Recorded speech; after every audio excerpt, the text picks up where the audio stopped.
Estas conversas nós partimos do tema que foi identificado este ano para a 6ª edição do mês, que é o risco.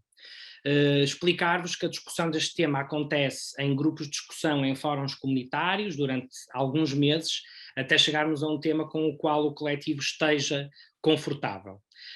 O risco pareceu-nos um desafio interessante, tendo em conta o momento pandémico que estávamos a viver, tentando abordar este tema não apenas pelo lado negativo, bloqueador, paralisante, que o medo nos traz, peço desculpa, que o risco nos traz, medo também, mas abordar o medo também como uma oportunidade, não apenas como uma restrição ou como uma fragilidade, mas também como algo que tem uma potência em si mesmo de explorar, nomeadamente mudanças e transformações do ponto de vista estrutural. Às vezes as zonas realmente de desconforto empurram-nos individualmente e coletivamente para outros lugares. E foi exatamente com este mote e com esta outra perspectiva positiva e construtiva do que pode representar o risco e a sua relação inerente com a criação artística e, obviamente, com a participação cívica e política de todos nós, que nós optamos por este tema. Dentro deste tema, a determinada altura, nós identificamos que era muito interessante desenvolvermos 3 conversas, aprofundando a linha de pensamento em cada uma das 3 cidades. Identificamos a intimidade, o cuidado e a reparação como 3 aspectos centrais para nós podermos arriscar, como uma espécie de uma rede essencial para nós podermos efetivamente ter a disponibilidade e a possibilidade e a oportunidade de arriscar mudanças do ponto de vista social. O risco da reparação ficou para esta última conversa, para esta conversa em Lisboa, no contexto da Culturgest, como obviamente um risco muito relacionado com o risco do cuidado e da intimidade, e já agora eu convido-vos, quem estiver interessado pode aceder no site do MEX a estas 2 conversas, assim como posteriormente esta 3ª conversa estará disponível nas redes de comunicação da Culturgest e do festival. Bom, o risco da reparação, e para conversarmos e arriscarmos conversar sobre este tema, temos connosco a Lúcia Marques, a Beatriz Carvalho e a Rosa Pomar. Muito, muito, muito obrigado por terem aceito este nosso desafio, se calhar um bocadinho insano, mas cá estamos. E como vamos arriscar juntos, juntas, não vai custar assim tanto, pelo menos temos mais rede para o fazer e temos diferentes perspectivas, que é isso que pretendemos com esta conversa. De acordo com o que nós combinamos ontem, a proposta seria que cada um de nós pudesse apresentar. Eu já estou apresentado, faço a direção artística do MEX, investigo nesta área, faço investigação nesta área das práticas artísticas participativas e comunitárias, trabalho como consultor em diferentes instituições públicas nesta área e, obviamente, e o cerne disto tudo, sou criador na área do teatro. Estou super apresentado. O que nós combinamos era que cada uma de vocês também nos iriam contar algo sobre a Beatriz, a Lúcia e a Rosa, e portanto passo a palavra. Não sei se querem que eu indique aqui pela ordem do ecrã por onde começamos, ou se espontaneamente avançam, dão esse primeiro passo para a vossa apresentação, só para que as pessoas presentes possam ouvir a vossa voz e a vossa apresentação personalizada, que não seja apenas aquela bio que está nos nossos sites e, portanto, possamos ir para além disso. Eu posso começar, então? Força, Beatriz. Portanto, eu sou psicóloga clínica, formei-me no ISPA, na faculdade em Santa Apolónia, e no ISPA, enfim, enquanto estava a estudar na faculdade, já estava também afiliada e ligada a alguns trabalhos de ativismo social e antirracista. E por grande sorte consegui encontrar na faculdade uma área que conjuga muito bem já essas atividades que eu fazia, que é a área da etnopsicanálise, que é uma área que é uma psicanálise de mãos dadas com a antropologia que procura, de certa forma, descentralizar os olhares mais eurocêntricos para atender comunidades que não são ocidentalizadas, não é? Então nós partimos uns olhares muito específicos e descentralizados do olhar normativo, clínico, para atender estas comunidades. Portanto, nós estamos inseridos em vários projetos para atender comunidades migrantes, racializadas, negras, e refugiados também, que fazem pedido de asilo aqui em Lisboa, nomeadamente. Pronto, faço clínica também, trabalho em clínica com adolescentes e crianças no agrupamento de escolas em Benfica. Portanto, em paralelo também com as outras atividades do ativismo, portanto, acabo por conseguir sempre cruzar então estes vários mundos em que me insiro e pronto, cá estou. Muito obrigado, Beatriz, mesmo por teres aceito este desafio. Obrigada. Lúcia, quem se segue? Vai, Lúcia. Não, vai tu primeiro. Boa noite a todas e a todos. Boa noite. Obrigada pelo convite. Eu estudei História da Arte, numa altura em que na Nova ainda só havia a variante, portanto a licenciatura era em História Variante, História da Arte. Aliás, curiosamente fomos colegas, eu e a Rosa, a seguir caminhos diferentes, o que também é interessante aqui. E abreviando assim o percurso, tornei-me curadora e produtora cultural, tendo tido já a oportunidade de trabalhar em vários contextos institucionais, desde a Gulbenkian, onde comecei a dar visitas guiadas, à coleção, passando também por colaborações com o Instituto Camões, sobretudo ao nível dos centros culturais portugueses em vários países, como Cabo Verde, Moçambique, Angola. Foi mesmo uma experiência importantíssima no meu percurso, porque como curadora independente que fui durante algum período, dediquei-me mais a trabalhar com artistas de descendência africana que trabalhavam essa questão nas suas biografias, a questão da descolonização. E o meu percurso teve sempre vidas paralelas, digamos assim. De alguma maneira eu fui estando ligada a diferentes instituições, nunca tive mais do que 3, 4 anos no mesmo local, gosto de trabalhar projeto a projeto, com equipas diferentes, e essa ligação às instituições, por vezes até com percursos mais consagrados, digamos assim, ou projetos, grandes projetos, como também quando fui assistente do António Pinto Ribeiro no programa Gulbenkian Próximo Futuro, em que se lidava sobre a criação artística contemporânea em África e Caraíbas.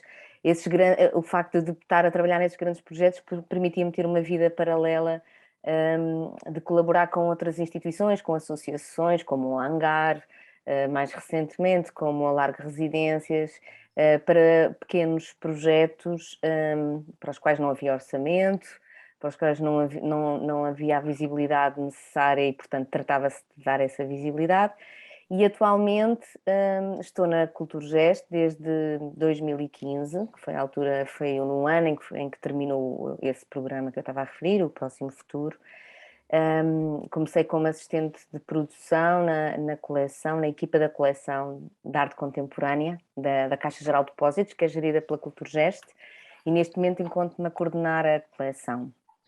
Esta coleção tem a particularidade de sendo uma coleção privada, ela foi sendo constituída inicialmente para decorar as agências, a sede do banco, da Caixa Geral de Depósitos. Nos anos 80 começaram as aquisições e a partir dos anos 90 houve aquisições com sentido mais programático. Esse primeiro momento com o Fernando Calhau, que foi um artista muito importante e também gestor cultural, foi também o presidente do Instituto de Arte Contemporânea, que foi a pré-história da atual DG Artes. Estou a dar esta contextualização para as pessoas também se sentirem depois, provavelmente, mais à vontade para colocar determinadas questões. E, portanto, resumindo, a coleção foi tendo diferentes curadores que fizeram compras, que propuseram e conseguiram aquisições consoante o rumo que quiseram dar, não é? Que acharam que era o indicado. É uma coleção que tem como principais núcleos, as obras de artistas portugueses obras sobretudo dos anos 60, 70 e 80, não é, do século XX, mas a partir de 2002, que na altura com António Pinto Ribeiro como diretor artístico, a coleção é aberta numa perspectiva da chamada lusofonia, não é? Com um termo que tem muito por onde se pegue para podermos pensar nele, o que é que realmente significa. Neste caso significou uma abertura que eu acho que tem algum sentido de reparação, daí também fazer sentido nesta conversa, uma abertura aos artistas brasileiros, temos vários artistas brasileiros que são incontornáveis, e também aos artistas africanos dos PALOP, e essa abertura tornou a coleção também outra coisa, não é?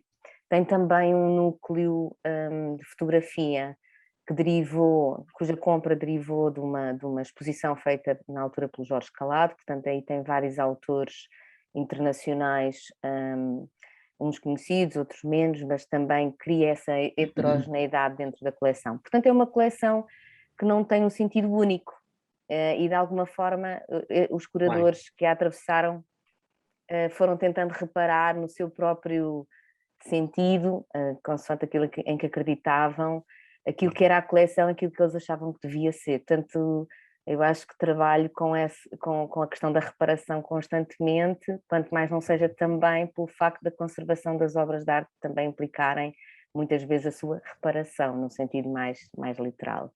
Lúcia, muito obrigado pela tua apresentação e devo-te dizer que já me roubaste parte da próxima pergunta, né? Mas não há problema absolutamente nenhum. É um bom roubo, neste caso, ou seja, já também introduziste essa tua relação com a reparação, mas chegaremos lá. Rosa Pomar. Olá, boa noite, Força. Obrigada também pelo convite.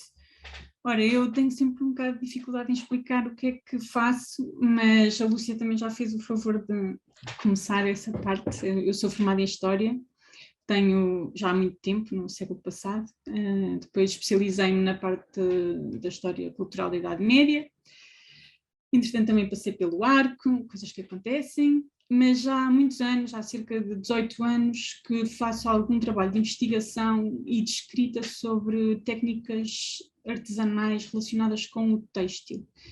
E criei um blog em 2001, também já foi praticamente no século passado, em que fui muito ativa durante muito tempo, tornou-se até, na altura era assim, relativamente conhecido, uma referência, e nesse blog fui escrevendo ao longo de muitos anos, fui-me centrando várias vezes em temas relacionados com o têxtil e comecei a fazer pesquisa de uma forma, primeiro um bocado de tempos livres, mas fui investindo bastante nisso, pesquisa um pouco por todo o país sobre as técnicas tradicionais de trabalhar o têxtil, fosse de selagem, fosse malhas, fosse fiação, tudo o que tinha a ver com isso. Esse trabalho desembocou num primeiro livro, e acabou por conduzir um pouco aquilo que eu faço hoje em dia, ou que é aquilo que me paga as contas, mais ou menos. Tenho uma empresa, tenho uma loja e tenho um projeto que adoro, que é de criação, desde a origem, de fios de lã, a partir de lã de ovelhas de raças autóctones portuguesas. É uma coisa daquelas super específicas, mas que me permite trabalhar, permite-me, no fundo, usar toda esta experiência que fui acumulando e que vou acumulando ao longo dos anos no contacto com pessoas de 80, 90 anos pelo país todo, com o contacto com os industriais, com os pastores, com tudo isso, e chegar a um produto que me permite também não só valorizar, mesmo a nível económico, para os produtores, um recurso nosso endógeno, que é cultural e que é genético e que está em vias de desaparecimento, como ter um produto que é um fio, que é usado fios usados pelas pessoas que fazem tricô, e espalhar esse produto pelo mundo. Nós exportamos muito do que fazemos para as lojas parecidas com a minha que há pelo resto do mundo. E pronto, e portanto a reparação para mim, não vou entrar na tua próxima questão, mas a reparação para mim é mesmo uma coisa concreta, que se faz com as mãos. Oh, Rosa, mas então começamos exatamente por aí, não é? O que eu gostava de vos pedir era um exercício que eu sei que pode ser um bocadinho ingrato, mas parece-me um bom ponto de partida para esta conversa. que é realmente o que é que para vocês é esta ideia de reparação. Pedia-vos até o exercício de explicarem isso como se estivessem a explicar a uma criança de 10 anos ou a uma pessoa com 60 ou 70 anos, para tentarmos, se calhar, concretizar um pouco mais. E acrescentaria nesta questão que relação é que essa ideia, essa perspectiva, essa visão que vocês têm, essa vivência que vocês têm de reparação, está conectada ou não com o vosso também saber fazer profissional, que vocês já nos fizeram o favor de apresentar brevemente. A Lúcia já entrou um pouco por aí, mas eu gostaria realmente que as três tivessem a oportunidade, e se calhar a Lúcia também complementar isso, né?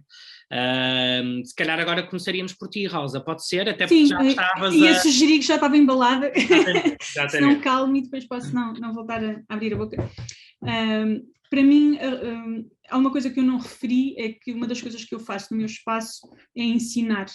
Eu ensino pessoas a cozer, ensino pessoas a fazer malha, e uma das grandes conquistas para mim desse exercício é que as pessoas, quando aprendem a cozer, quando percebem o saber fazer, o trabalho, o empenho que está envolvido na produção de uma simples blusa, uma peça de roupa, ou até uma coisa muito mais simples, há uma coisa que se opera dentro da cabeça delas e que faz com que não voltem a comprar da mesma maneira. E isso, para mim, é das coisas que mais satisfação me dão, não é? Quando consegui fazer esse trabalho com as pessoas, que é um trabalho que tem a ver com o consumo, que tem a ver com o consumo consciente, que tem a ver com a sociedade do fast fashion, e, portanto, a reparação entra muito por aí, para mim. Não é? Eu também ensino a reparar. E portanto, a minha relação é muito essa, é muito de perceber como é que se pode hoje em dia recuperar a ideia, a arte, a capacidade de reparar, relativamente à qual se desenvolveu quase um estigma, não é? Nós vimos de uma sociedade em que ainda neste momento usar uma coisa remendada é visto como, não é? Faz isso por necessidade, não fazes, mas quer dizer, não podes ir ali à Primark e comprar uma t-shirt ou umas calças de ganga por 3 euros, porque é que estás a dar ao trabalho? O que é que isso significa? Andas com uma coisa que tiveste ali 4 horas, 5 horas para conseguir serzir, para fazer não sei o quê. E isso é um processo de descoberta interessantíssimo e é um tipo de partilha que me dá muito prazer fazer e que acho que muda a maneira como as pessoas lidam com esses objetos, aprenderem os que podem ser reparados, os que não podem. Bem, se calhar estou-me a adiantar, Não, é uma coisa que eu acho que dá para aprofundar de várias maneiras, exatamente, mas que muda, que pode levantar, se as pessoas estiverem para aí viradas, pode levantar questões muitíssimo interessantes na sua relação com o dia-a-dia, com os produtos com os quais lidam no dia-a-dia.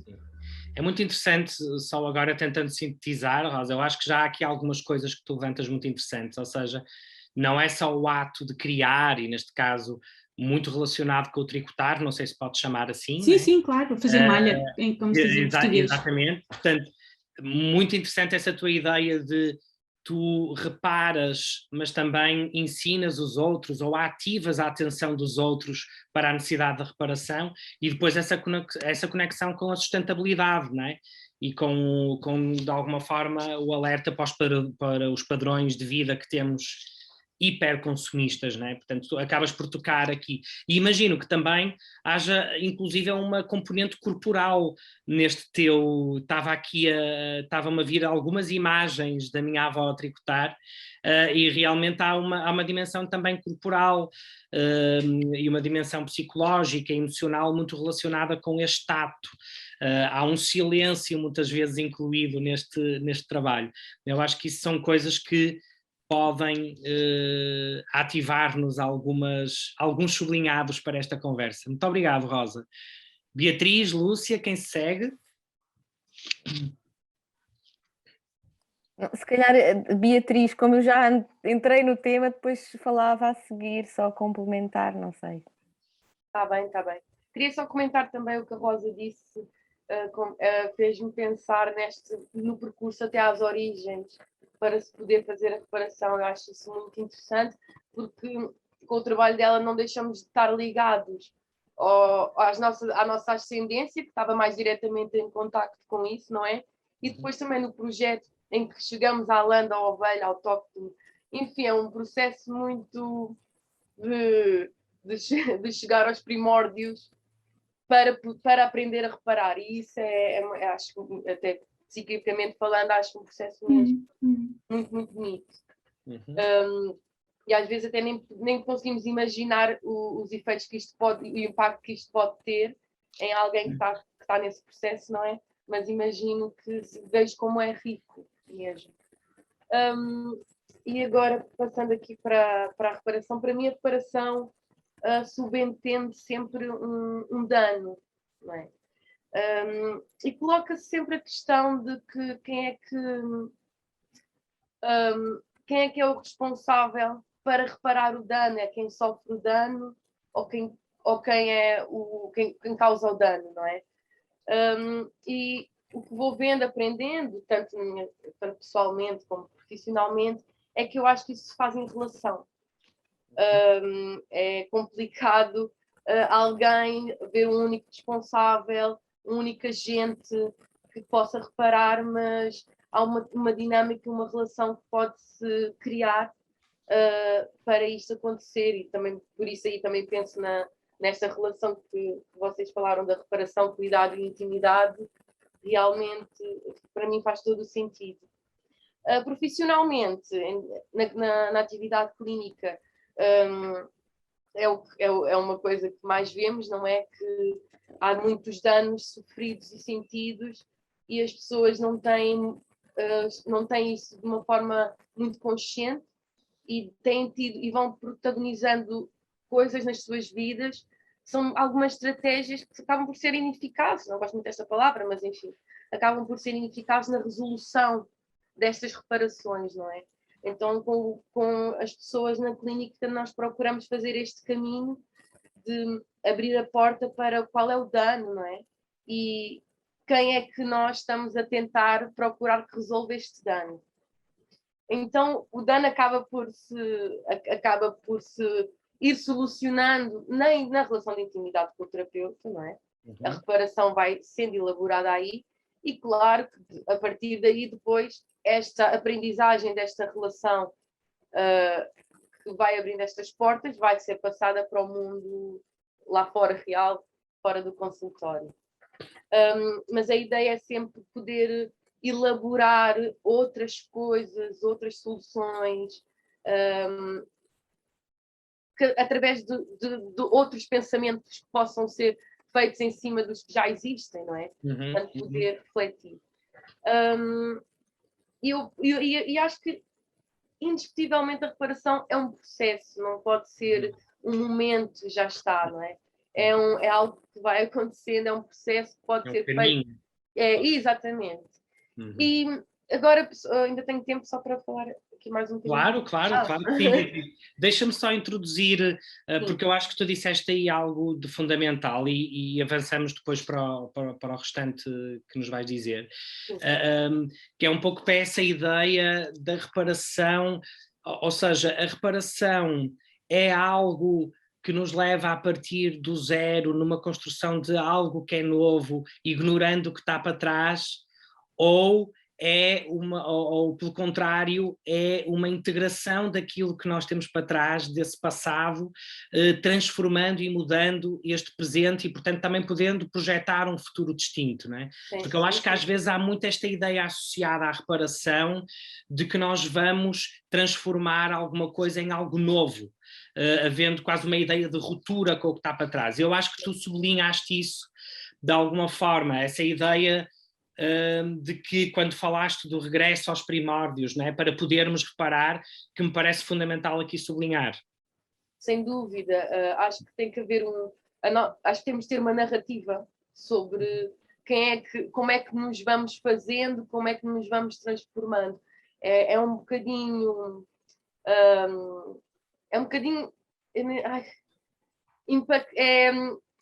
é muito impactante pensar em rupturas de narrativas, não é? Em que uma coisa completamente desaparece para se criar outra. Isto é um bocadinho problemático. Sim. Agora, pensando assim, mais relativamente ao trabalho, por exemplo, sim. mais ligado ao ativismo, posso referir um trabalho que é um projeto, que sou colaboradora da realização de um filme documentário que se chama Alcindo, e é sobre o assassinato do jovem Alcindo Monteiro em 1995 aqui no Bairro Alto. Foi assassinado por nazis, por skins, na altura. E a nossa elaboração deste trabalho, eu vejo também como um processo, também entra no processo de reparação, não só para a família, que nós trabalhamos sempre em contacto com a família, passa tudo pela família, mas também para toda a gente que ficou mesmo impactada com este acontecimento, que foi um bocadinho chocante. Naquela altura eu tinha 1 ano de idade, talvez, mas este trabalho de poder voltar a esse momento como algo pertencente da narrativa, da história portuguesa também, não esquecendo, né? Não perdoamos, não esqueceremos, não é? Porque isto faz parte da narrativa portuguesa. E neste documentário nós mostramos assim, toda a gente ficou chocada com este acontecimento, mas seria assim tão estranho isto ter acontecido, tendo em conta quem Portugal tem vindo a ser desde há 500 anos atrás, não é? Portanto, este trabalho também são pequenos passos de reparação para as comunidades afrodescendentes, aqui, considero eu, aqui em Portugal, e é isto que vamos fazendo na relação, porque é sempre na relação. Nós tivemos esta iniciativa de conseguir elaborar este trabalho, na relação com a família, e agora na relação com as instituições portuguesas brancas, que aceitaram os nossos trabalhos, o nosso trabalho, que vão exibir o nosso trabalho nas suas instituições e que o valorizam, ou seja, esta coisa do o responsável pelo dano. Quem é o responsável pelo dano? É os nazis que o mataram? É o contexto é Portugal? O país de Portugal é um objeto que pode causar dano? Enfim, é uma resposta. Como é que se responde a isto, não é? Então, por isso a única forma de fazermos isto é em relação uns com os outros. Exatamente. E nós, a comunidade afrodescendente, as instituições, é por aqui que temos de encontrar caminho também. E assim o fazemos. É? E clarificando, não é, Beatriz? Clarificando. E vocês falas aí de uma criação artística, não é? Portanto, esse espaço da criação também é um espaço muito conectado, obviamente, com a reparação, ou pode ser, depende de como essa criação é feita, já sabemos, não é? Mas há aí outra camada que é agora também o choque e o confronto desta vossa criação com os públicos que a vão ver, não é? E isso vai também trazer uma dimensão para este processo que tu sinalizaste como um processo reparador e que me parece, pela descrição que tu fazes, e estou totalmente de acordo, mas ainda vem essa dimensão que é se calhar mais inesperada e que pode trazer uma riqueza do ponto de vista do que representa um processo desta natureza muito, esperemos nós, construtivo, não é? De alguma forma. Muito obrigado, Beatriz. Isto é fantástico, eu já estou com uma vontade de ir buscar a garrafa de vinho, abrir e começar aqui, mas como não vos posso oferecer, vou ficar eu sozinho com a garrafa, acho mais cauteloso continuarmos. Lúcia, podemos avançar agora para ti. Deixem-me só, entretanto, Lúcia, se não te importas, só referir aqui um comentário do Pedro Amado, que acho extremamente sensível e atento relativamente àquilo que a Rosa e a Beatriz nos disseram. Que linda esta ideia do terapeuta como artesão de um tecido que precisa de remendo. E acrescenta ainda umas reticências nisto que acaba de dizer. Acho que é mais em forma de comentário, mas acho que era bom partilhar convosco. Lúcia. Sim, se calhar acrescentar, já que me antecipei e na apresentação comecei logo a falar da reparação ligada à minha vida profissional, neste momento. Pronto, na verdade, para mim, reparação também tem esta ideia de compensar, de dar a ver, de tentar integrar o que estava com o que passa a estar, sem anular o que estava, não é? No caso, bem, isto tentando explicar a uma criança, como é que tu dizias, a uma criança de 10 anos ou de 90, mas reparação para mim também é, até de um ponto de vista mais abrangente, quer dizer, depois da Beatriz falar sobre estas questões sociais e humanas, é quase que me parece muito redutor voltar para a coleção. Gostaria de dizer que para mim a reparação também é um pouco, de facto, agitar as mentalidades, no sentido em que devemos fazer constantemente ajustes, cabe a cada um de nós, não é, contribuir na sociedade em que vivemos para esses ajustes que são necessários de se ir fazendo com sentido de justiça. Nós estamos num processo ainda, acho eu, de reparação contínua relativamente às comunidades afrodescendentes, não é? Quando eu estava a referir que tive a oportunidade de trabalhar com alguns artistas que trabalham sobre essas questões na sua própria biografia e que nos permitem também criar uma distância para nós que não lidamos com os mesmos temas, percebermos também a nossa própria identidade. Quer dizer, eu lembro-me da primeira vez que tive a oportunidade de viajar até ao Brasil e me disseram, mas tu és europeia, e eu não me sentia europeia. Estávamos no ano de 2002, provavelmente, e eu sentia-me portuguesa, mas não me sentia europeia no sentido em que me estavam a dizer que eu era europeia, portanto, porque achava que Portugal de facto não podia ser equiparada a muitos outros países da Europa.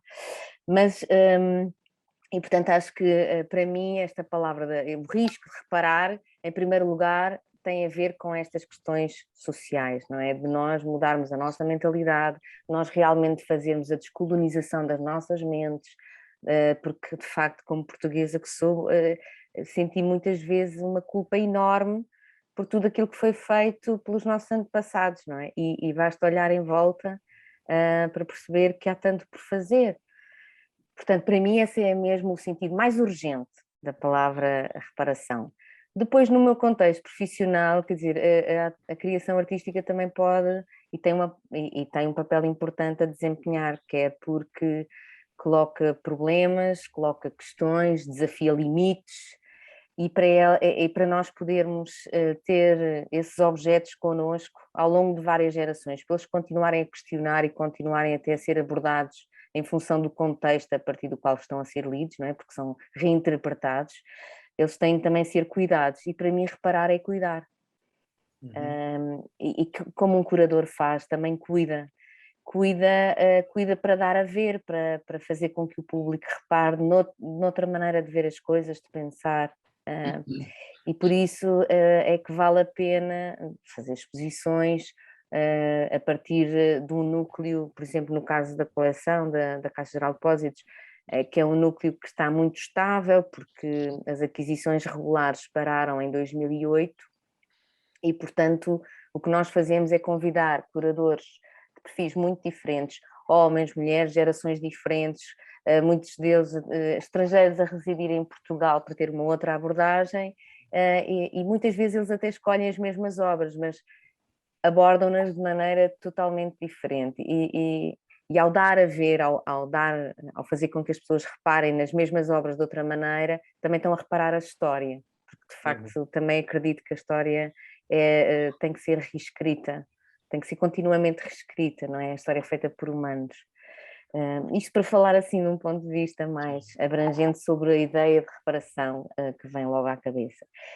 Só dar aqui um exemplo curioso numa área que me era completamente estranha e que não é de toda a minha formação, mas quando se trabalha uma coleção, quando se cuida de uma coleção, quando se divulga, temos de trabalhar em equipa, não é? Com vários especialistas. E no caso da conservação preventiva, da conservação em restauro, há vários dilemas que se colocam. Por exemplo, como fazer no caso de uma obra de arte em que o artista está vivo, está disponível, em que há um dano na tela, e o artista, inclusive, acaba por se disponibilizar para ser ele a reparar esse dano. Faz sentido que seja o artista, que provavelmente vai ter a tentação de refazer a tela toda, de usar uma tinta que não é a tinta original, ou damos esse trabalho a uma restauradora, a um restaurador que é um especialista nessa matéria, que vai fazer a pesquisa de qual é que era a camada cromática original, e vai tentar respeitar ao máximo. E aí também temos duas vertentes. Temos a vertente dos conservadores e restauradores que tentam fazer com que não se note o restauro, e os que defendem que o restauro deve ser minimamente notado para se perceber que ali houve uma intervenção. Portanto, estes dilemas são constantes quando se cuida de uma coleção, e de uma coleção cujos autores, cujos artistas ainda estão vivos, não é? Portanto, muitas vezes nós temos que inclusive tomar opções como, por exemplo, para resguardar as obras que são frágeis, seja, por exemplo, uma obra fotográfica da Helena Almeida, ou seja, uma obra em barro cru da Suzanne Temlitz. Provavelmente somos levados a ter que fazer réplicas que serão apresentadas em exposições mais tarde, daqui a uns tempos, para preservar para determinadas situações os originais. Isto é ou não legítimo? São questões que têm a ver com a noção de reparação, de um ponto de vista mais literal, também ligada a questões mais laboratoriais, mas que também achei que era interessante poder trazer aqui para a conversa. Muito obrigado, Lúcia. Eu estava-vos a ouvir, e antes de fazer um comentário e a seguir uma outra pergunta, estou aqui a ver que estamos a ter aqui também a Carmen a lançar uma questão, que eu acho que é importante também trazermos para o debate, e era exatamente isto que eu ia dizer. Não se esqueçam de nos ir, de alguma forma, introduzirem aqui alguma inquietação nesta conversa. Mas eu estava-vos a ouvir e lembrei-me aqui de uma ideia do Lobo Antunes. Eu já não me recordo em que livro dele especificamente é que eu li isso, talvez na Memória de Elefante, não tenho presente. E ele falava de uma coisa muito interessante, que era aquela ideia de que a depressão ou um estado depressivo está muito associado ao passado, e um estado ansiogénico, a ansiedade, está associado ao futuro, né? a uma vontade de seguir em frente. E pegando nesta ideia, eu parece-me que, do ponto de vista do senso comum, quando se fala de reparação, há uma certa desvalorização relativamente a este processo, e há uma tentativa de o empurrar para o passado, para alguma coisa ultrapassada, para alguma coisa que custa, que traz dor, que é difícil, que é complexa, que nos confronta connosco e com os outros. E, portanto, numa sociedade em que o elogio ao mérito, ao sucesso, ao bonito, ao perfeito, de alguma forma, parece que a reparação não tem aqui muito lugar, né? Fica meio descontextualizada, fora de moda de alguma maneira, né? E, portanto, surgiu-me este comentário para vos tentar provocar com uma pergunta. Vocês acham que realmente a reparação nos coloca num lugar de risco? Ou é alguma coisa com o qual coletivamente nós não estamos assim tão preocupados?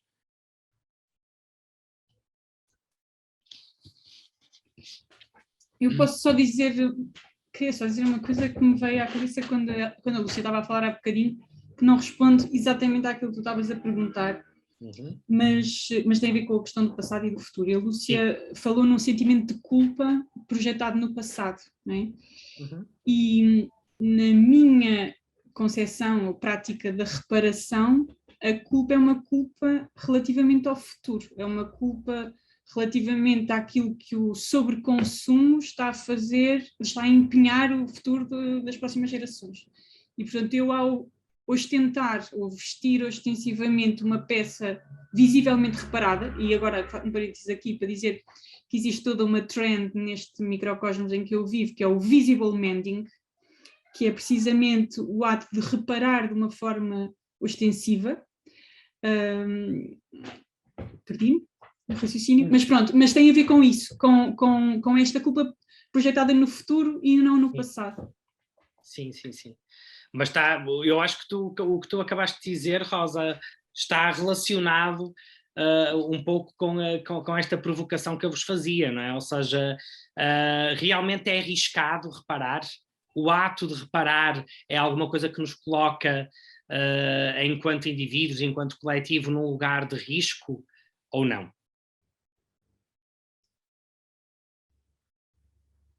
Podemos avançar também com a Lúcia e com a Beatriz.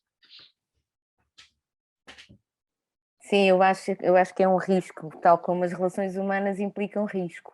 Aliás, nós, na verdade, quando no ato de reparar, nós estamos a mediar várias situações, não é? E mediar também é correr riscos, quanto a mim. Por isso, reparar é sempre um risco, é um aproveitar, mas claro, depende agora de questões mais concretas, aplicar exemplos mais concretos. Sim. Mas reparar nesse sentido, que não é o de dar a ver, mas o de alterar para manter, não é? Alterar para manter, mas acho que reparar implica sempre o risco da decepção, o risco de não ficar como pretendíamos, de termos transformado e ter seguido um caminho diferente. Reparar implica confrontarmos com essa expectativa do que é que nós pensávamos que íamos encontrar após a reparação e que realmente encontramos. O que é que foi possível fazer? Ou então até descobrir que o dano é muito maior que aquilo que parecia, não é? E que é quase irreparável. Esta ideia de... Essa é a deixa da Beatriz. Exato, era a ideia. Esta ideia da decepção é muito interessante também, não é? Como nós projetamos esse foco no resultado da reparação, não é? O que é que pode resultar daí? O que é que tu achas, Beatriz? Eu acho que qualquer transformação traz algo, está subentendido também um sentimento de risco, por isso é que às vezes nós somos muito resistentes à elaboração de outras coisas e às transformações, não é? Eu acho que às vezes até os lugares, às vezes aprendemos que o lugar em que estamos nos traz conforto, por mais indigno que possa ser, ou por mais sofrimento que nos possa causar. Há um conforto que acabamos por sentir nesse lugar que é conhecido, que atribuímos como nosso, e como é arriscado sair de lá, porque aqui posso pegar um bocadinho nisto, que é e se eu me esforçar para sair daqui, quando eu não acredito que haja um lugar melhor para mim, não é? Saio daqui para encontrar outra coisa que vai ser tão danosa ou mais danosa ainda. Eu acho que sim, eu acho que nós como seres humanos, as nossas resistências em fazermos elaborações mais expansivas e mais transformadoras, vêm precisamente daí, que é um pouco sair do conforto, é arriscado, perder o conforto, não é? Beatriz, tu achas que, por exemplo, na criação desse filme, desse documentário, vocês saíram, a equipa envolvida saiu dessa zona de conforto? Se depois o público vai sair da sua zona de conforto é outra história, não é? Sim, sim. Agora ficávamos por vocês que criaram esse trabalho, não é? Bem, eu acho que nós ficamos sempre com algumas questões em relação a entrarmos na intimidade de uma família e num acontecimento muito penoso para esta família, não é?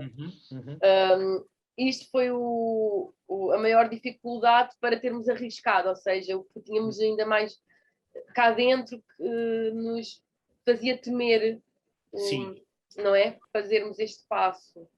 Mas opa, o que é que eu penso sempre? Nós não sabemos até fazermos, não é? Claro. Então temos mesmo que fazer, porque senão não sabemos. Claro que, obviamente, com ponderação, no sentido de com em relação, não é? Portanto, nós não decidimos fazer isto porque é o máximo, Claro, e a claro. família vai adorar. Não, nós estávamos em constante relação com a família e é a única forma também para se fazer com consciência, não é? Não estamos aqui a fazer um produto lucrativo, nunca quisemos isto, nem quisemos abrir feridas, nem tocar em feridas de um acontecimento horrível para uma família, não é? Sim, sim.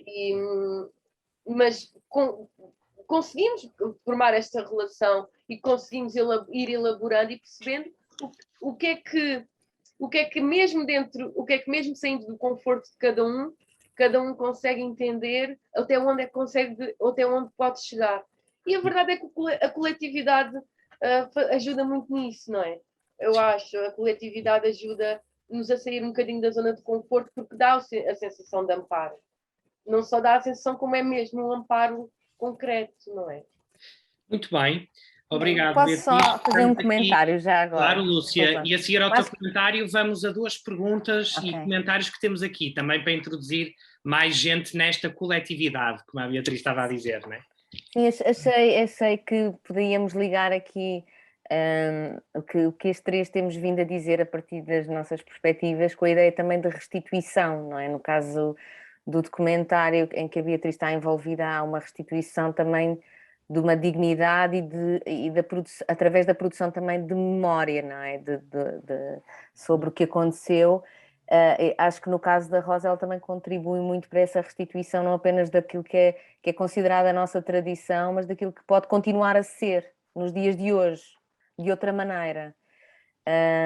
E no caso da criação artística e dos objetos artísticos, e de muitos objetos que, não sendo artísticos, passaram a inserir coleções museológicas, a ideia de restituição tem sido amplamente debatida, precisamente porque houve uma descontextualização desses objetos, houve uma deslocalização desses objetos, e é preciso fazer essa reparação. E por isso acho que neste debate também tínhamos que trazer aqui, associada à ideia de reparação, a ideia de restituição, não é? Restituição e de criação de memória. E de produção de memória também, exatamente. Sim. Mais uma vez com essa ligação ao passado. Mais um comentário do Pedro, ainda em forma de comentário, cruzando o artesanato com a psicologia, reparar como cortar ou emendar o fio da narrativa pessoal, histórica. Gostei muito deste cruzamento. Obrigado, Pedro. E agora vamos à pergunta da Carmen. Em que perspectiva se pode referir reparação no sentido de desenvolvimento e criação? Eu aqui fico a dúvida que de desenvolvimento de quê? Desenvolvimento humano, desenvolvimento da própria criação? Eu não sei se a Carmen nos pode clarificar. Portanto, eu volto a repetir para as nossas convidadas a pergunta: em que perspectiva se pode referir reparação no sentido de desenvolvimento e criação? Eu acho que a Rosa falou um bocadinho dessa questão a propósito da sua proposta, não é? Dos produtos que são propostos, que são diversificados também. Não foi, Rosa? Pelo menos, eu estava a pensar de que maneira é que... Acho que também já se falou um bocadinho nisto, não é? Até que ponto é que intervir numa peça para a reparar é, por um lado, dialogar com aquilo que ela era antes e conhecê-la de uma forma extremamente íntima, e é ou não a criação de uma peça nova, ou isto aqui volta... Pensei nisto também quando a Beatriz estava a falar, no quem é que repara quem. É sempre um processo, não sei se é isso que a Carmen procura com o seu comentário, mas no fundo o reparar para mim é um processo altamente criativo e é um processo de desenvolvimento pessoal também de muitas formas. Para já todo o ato, toda a minúcia, todo o gesto do reparar, do serzir, do cozer é uma coisa altamente propensa à meditação, a muitas coisas, mas todo esse diálogo com a peça, ainda para mais se for uma peça que ela própria já foi feita à mão por outra pessoa, é um processo de imensa intimidade e que, lá está, que pode fazer voar a imaginação de muitas maneiras. Pronto, Acho que explicámos mais ou menos o que a Carmen queria. Estou a ver a reação dela no chat. Exatamente, sim, respondi com imensa clareza no sentido de criação. Obrigada. Mas ainda posso ter só mais um minuto de tempo de antena? Claro. Afinal, claro, estou a falar imenso. Não, Rosa, força. Enganei. A Lúcia falou na restituição. Já agora eu queria só também, puxando a brasa à minha sardinha, na minha experiência, tanto a contactar com pessoas de gerações, da geração da minha avó, como com miúdas mais novas, esta ideia da restituição, se calhar de uma forma muito menos urgente do que outras formas de restituição de que se estão a falar aqui, também é importante, porque nós continuamos a viver um estigma relativamente àquilo que é o trabalho manual. O trabalho manual continua a ser associado a uma necessidade, não é? E eu já tenho casos de senhoras, não é? Uma aldeia perdida entre as mulheres, mas a menina vem para aqui aprender isto, mas que interesse é que isso tem? Ou, já não há ninguém, olha, a minha neta não quer saber nada disto, etc. E, portanto, ou eu ir ter com os pastores e dizer, ou seja, eu vou-lhe pagar a lã ao dobro daquilo que o senhor pagava no ano anterior, mas vamos fazer isto como deve ser. Tudo isso são processos de dignificação de atividades, de matérias-primas, que pessoalmente me dão muito prazer fazer e que acho que, de alguma forma, para estas pessoas depois podem ter importância. E também tenho casos de miúdas licenciadas que vêm aprender comigo a cozer ou fazer malha, ou seja o que for, cujas mães não querem que elas aprendam. Andei eu a pagar o teu curso de Direito para tu agora ires aprender a cozer? Esqueci. E isto continua a acontecer, estamos no século XXI. Exatamente. Ou casos de amigos até comuns entre mim e a Lúcia, em que ele não acha muita piada que ela faça malha. Porque apesar de tudo és uma rapariga que estudou, tens um doutoramento, estás para ir fazer malha, quer dizer, isso continua a ser uma coisa... Porquê? Não é? É um conhecimento. A fase seguinte vai ser as pessoas deixarem de saber cozinhar e vai haver...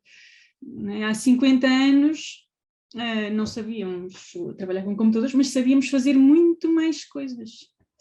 E sabíamos, não é? Sabíamos transformar umas sementes em comida, sabíamos transformar lã numa camisola. E, no entanto, vivemos com um estigma sobre as pessoas que têm ainda esse conhecimento. Tanto os agricultores e a saber fazer, não é? Esse saber fazer, não é? Esse estigma laboral, posso só acrescentar o... Claro. Isto agora é que vai, agora não nos vamos escalar. Não, também é sexista, não é? Quer dizer, de associar sempre o fazer a malha só às mulheres. E, portanto, é todo um estigma social. Eu acho que a Rosa introduziu aqui uma outra componente da reparação, que é a reparação desta ideia de género, do que é expectável para determinado género fazer, não é? E, portanto, esta ideia também de uma necessidade forte de reparação e de reinvenção do que nós somos enquanto homens, mulheres e todas as outras possibilidades que existem e que eu não tenho a paleta aqui para definir, e ainda bem. Bom, eu daria agora este tempo final para abrirmos mais o debate. O que é que vos parece? Não sei se querias acrescentar mais alguma coisa, Beatriz, relativamente a esta última ronda, digamos. Faltavas tu. Sim, é que esta ideia de restituição, que também passa muito por uma ideia de reconhecimento, não é? Na psicanálise, há um autor muito importante, que é o Ferenczi, e o Ferenczi fala de a cena traumática, não é? Em que é uma criança que sofre um abuso por um adulto, e quando a criança vai contar ao adulto responsável por ela, que lhe cuida, vai falar com este adulto para dizer, olha, aquele outro adulto fez-me isto, o segundo adulto diz, isso não é nada, isso não tem importância. O que o Ferenczi diz é que o trauma não está no momento em que a criança sofreu abuso, mas no momento em que outro adulto que era suposto cuidar, desdiz e anula o sofrimento que a criança estava a tentar expor que lhe tinha acontecido. A criança precisava de alguém que desse o nome, que desse o reconhecimento, àquele sofrimento para que o sofrimento pudesse ser elaborado. E isto toca aqui também nas comunidades africanas e em todos estes traumas históricos que passamos. Eu acho que a ideia muito aqui de reparação tem a ver muito com o reconhecimento também de que isto foi perpetuado e quais foram as suas consequências a que chegam até à atualidade, não é? É muito, muito violento a negação destes acontecimentos para a comunidade afrodescendente. É a maior violência, é o maior trauma que pode ser. O trauma já não está naquilo que aconteceu, o trauma está agora, quando aquilo que aconteceu, que ainda está, que ainda está dentro de mim psiquicamente, nas minhas ascendências, quando isto ainda é negado, não é? Aqui é que está a maior violência. Pronto, isto fez-me pensar isto, esta coisa de restituição e de reconhecimento do que é aquilo, não é? Isso é o maior símbolo também de reparação. E muitas vezes, Beatriz, também muito com um discurso e com uma argumentação baseada numa certa tendência para a vitimização, como se alguém gostasse de estar nesse lugar, não é? Claro. Então, esse é um argumento, é um dos principais argumentos que personificam esta negação, não é? E, portanto, a partir daí, quando tu falavas no início de que a reparação se faz em relação, é impossível estabelecer uma relação quando há um lado que sistematicamente nega o que o outro lado está a tentar expressar, verbalizar, explicar, não é? Isso parece mal. E de um lugar de dano, não é? Sim. Este lugar de dano não é fácil de expor. E muitas vezes, e quando o expomos e de repente é negado, isto é catastrófico, pode ser mesmo catastrófico. Até porque quem está nesse lugar de dano, de opressão, não é? Muitas vezes, cresce com a ideia em torno de que fez alguma coisa errada e quase que merece esse lugar. Estou a falar de uma forma transversal, não é? Portanto, e isso é muito alimentado ao longo da vida dos indivíduos e de determinados grupos sociais que sabemos bem quais são, não é? Claro. Ou seja, desse ponto de vista, dar o salto para afirmar um outro lugar quando se passa uma vida inteira é pedir demais a quem sofreu o dano, não é? Ou seja, às vezes quando se fala, eu como estou muito ligado ao teatro oprimido, fala-se daquela ideia de mas o opressor nunca vai ter necessidade de mudança, não é? O oprimido é que tem essa necessidade.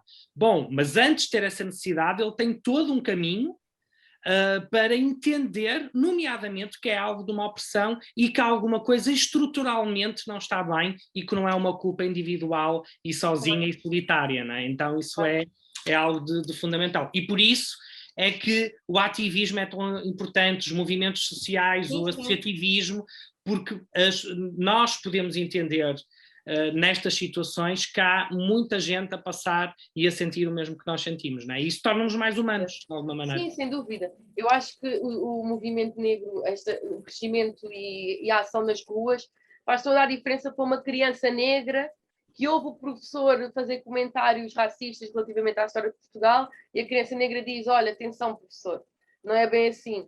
O professor anula, mas a criança já sente o sustento não, eu tenho uma comunidade negra, este movimento negro que está comigo, apesar de não estar literalmente ali, mas está comigo. Então por isso é que eu digo também a coletividade é tão importante, porque acontecem muitas coisas que nós não vemos, mas para mim como jovem afrodescendente teriam feito toda a diferença quando eu tinha 13, 14, 15 anos.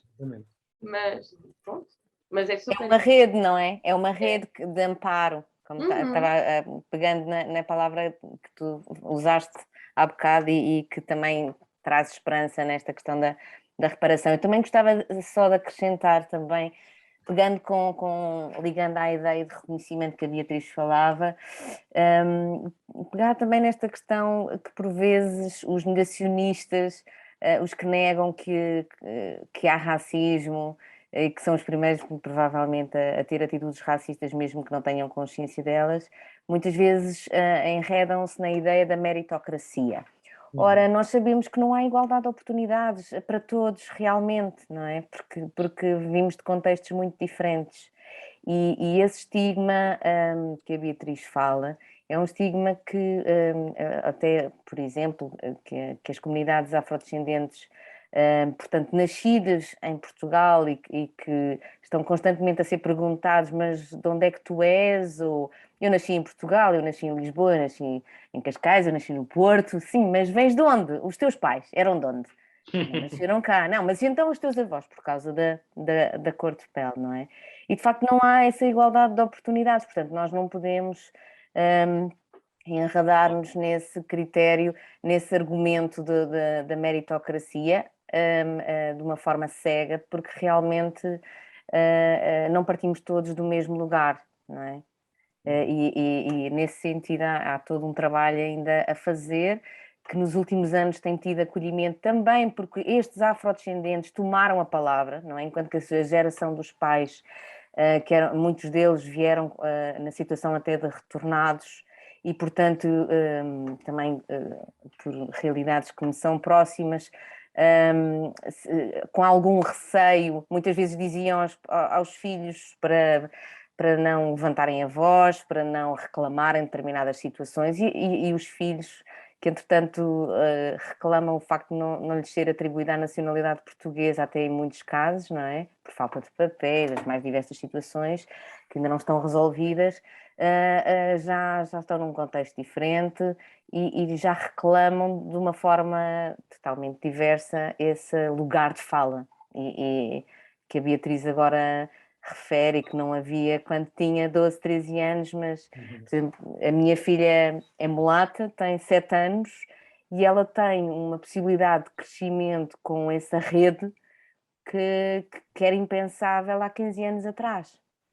Nós fomos ver a performance da Grada Quilomba no MAT, agora no outro fim de semana, e de facto essa performance, ela vive muito à volta do som, do cantar, do murmurar, à volta daquela escultura, daquela instalação que faz o desenho de um barco, e que na verdade esse projeto tinha sido o projeto da Grada Quilomba para o memorial de homenagem às vítimas da escravatura, que foi o projeto que foi lançado pela JAS, e que depois acabou por ganhar o projeto Quilo Ange, ali para o Campo das Cebolas, que ainda não está em construção, mas o projeto da Grada Quilomba era exatamente este projeto, que era esta instalação, esta escultura, que no fundo desenhava um barco. E aqui na performance do MAAT tínhamos um coro que se movimentava ao longo dessa escultura e que murmurava, e havia quase um lamento,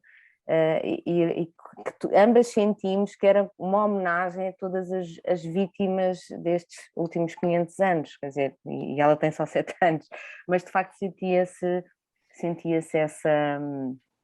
essa seriedade, não é? Essa tentativa de reparação, só para trazer aqui mais conceitos que se ligam à ideia de reparação, não é? De restituição, de reconhecimento. Muito bem. Estamos num tempo justo para esta conversa, até porque a seguir segue o jantar, né? E eu arriscava-me a deixar ideias soltas que fui apanhando e resistendo.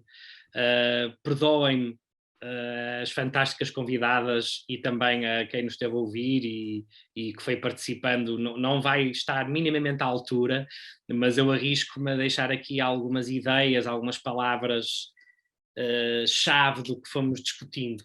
Restituição de uma dignidade através da produção de memória, reparação e o reconhecimento do que aconteceu, a negação relativamente ao que aconteceu e o que isso implica, entender que há um dano, quem sofre este dano ou quem causa este dano, a reparação faz em relação, reparar implica o risco da decepção, reparar implica um percurso até às origens, aprender a reparar é ir muitas vezes aos primórdios, descolonizar as nossas mentes, a criação artística coloca questões, desafia limites, um lugar de conforto que é o nosso, um diálogo com a peça feita à mão por outra pessoa, Algumas questões são sobre entrar na intimidade, e se eu me esforçar para sair daqui, peço desculpa, e se eu me esforçar por sair daqui e isso não for o melhor, qualquer coisa deste género. Não consigo, Beatriz, esta foi tua, e não consegui ler agora a minha letra, ok? E se eu me esforçar por sair daqui e for pior, desculpa, e for pior, isto sim é que acho que foi o que tu disseste, tá bom? Estou a reparar a tua narrativa que explicitei aqui mal. Bom, muito, muito, muito obrigado, Lúcia, Beatriz, Rosa, foi realmente um prazer, a toda a gente que teve Obrigada. presente. Vocês podem revisitar esta conversa. Eu acho que realmente nós levantamos o véu. Eu fico aqui com a sensação que agora é que isto era, mas é uma sensação boa para terminarmos também. Esta conversa vai ficar disponível, como vocês sabem, no site da Culturgest e do MES. Venham mexer connosco amanhã na Culturgest, sábado e domingo, estamos à vossa espera, vai ser uma celebração a estes tempos que também necessitamos. Isso é um slogan ótimo. Reparar é mexer connosco. Também deve mexer, eventualmente. Bom, e terminava aqui com o comentário do Pedro, pode ser? Beatriz, Rosa, Lúcia, acho que é um bom mote que o Pedro nos deixa. Sim, sim. Adorei o encontro, levo muito para pensar. Último comentário. A falta de reconhecimento da necessidade de reparação é que leva à destruição, à violência. Válido para tudo, para as pessoas, para as relações, para a arte, para um tecido. Bom jantar a todas e a todos. Uau! É isso mesmo. Fantástico. Obrigado, Pedro, e obrigado. Até já. Foi reparador. Obrigada. Tchau, tchau. Obrigada.